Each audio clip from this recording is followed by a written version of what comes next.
खांसी और श्वास का रोग, कितनी भी पुरानी खांसी है और कफ बिल्कुल जम गया है, बलगम जिसे बोलते हैं, और श्वास की बीमारी, इसके लिए जीर्णे मध्यो धृते क्षीरम।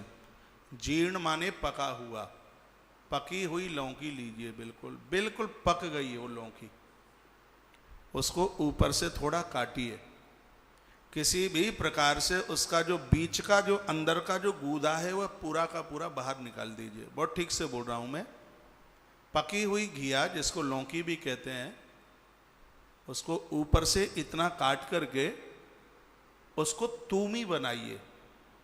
पुरानी माताएं, मेरी वृद्ध माताएं जानती हैं, तूमी उसे कहते हैं जो लौकी का अंदर का खोखला है, अंदर उसमें कुछ भी नहीं होता, उसको तूमी कहते हैं। बीज के सहित, गूदड़े के सहित उसको पूरा का पूरा बाहर निकाल दीजिए, अंदर से बस वो बिल्कुल खाली रह जाए। फिर उसमें कच्चा दूध, गर्म दूध नहीं, कच्चा दूध, गाय का कच्चा दूध भर दीजिए उसमें, फिर उसको किसी वस्त्र से ढक करके रख दीजिए। 24 घंटे के तत्पश्चात उसमें अंदर भरा गया दूध है वो अपना दही का रूप धारण कर लेगा, वो दही बन जाएगा। जब दूसरे दिन हुए, जब दही बन जाए तो उसको आप लगभग सूर्य की किरणें बाहर निकल के आ जाएं तब, और यह औषधि आप उस श्वास के बीमार को आप यह दे दीजिए। उस बीमार से ग्रसित होने वाले, उसको कितनी भी पुरानी से पुरानी श्वास जिनको कैप्सूल लेना पड़ता है, उन्हें इस रोग में फायदा मिल जाएगा। चरक संहिता में यह बताया गया है। सीधा आप दही लेंगे, ये खांसी को बढ़ा देगा, लेकिन इसको बनाने की विधि है कि दूध दही बनेगा उस लौकी में, दूसरे दिन आज भर देंगे वो कल बन जाएगा। और ये इस बीमारी के लिए एक वरदान की तरह। ये श्लोक लिखा है ना, जीर्णे मध्यो धृते क्षीरम, यानी जो लौकी लिए उसका मध्य भाग छीण उसको अलग कर दीजिए, उसको क्षीरम, क्षीरम कहते हैं दूध, फिर उसमें दूध भर दीजिए।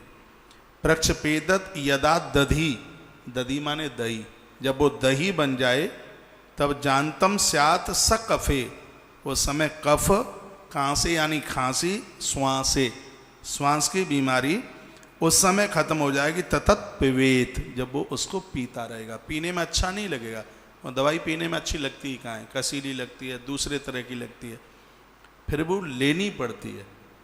तो इसके द्वारा अंदर कफ नहीं जमेगा, खांसी खत्म होगी और श्वास की बीमारी भी समाप्त होगी। कितना सरल तरीका है, कितना सरल ढंग है।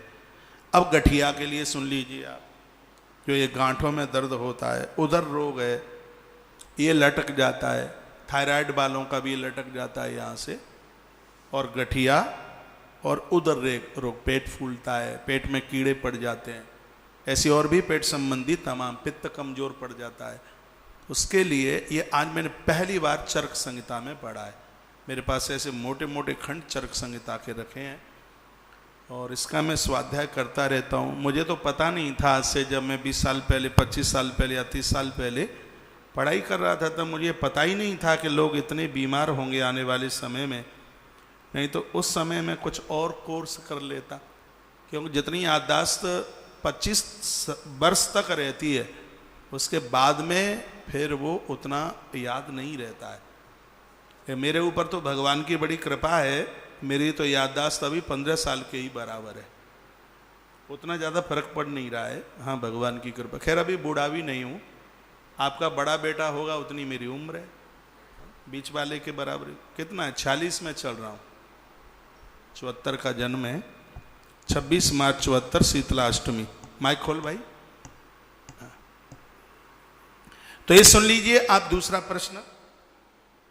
गठिया रोग, उदर रोग, गंडमाला, इस बीमारी को खत्म करने के लिए लौकी के बीज निकालें, फिर उसको सुखाएं, फिर पीसकर उसका पाउडर बनाएं, फिर उसको बकरी के दूध में मिला दें।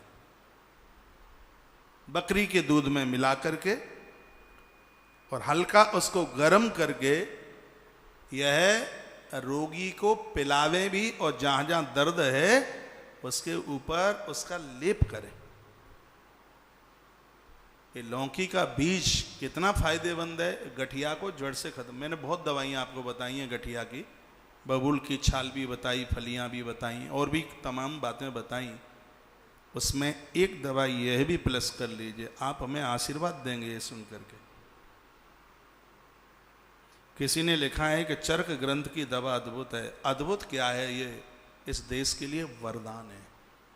चरक संहिता देखो कितने बड़े खंड हैं, बुला के ला फटाफट 2 खंड लेके आना, उनमें से मुकुंद से मांगना। ये वरदान है इस धरती के लिए।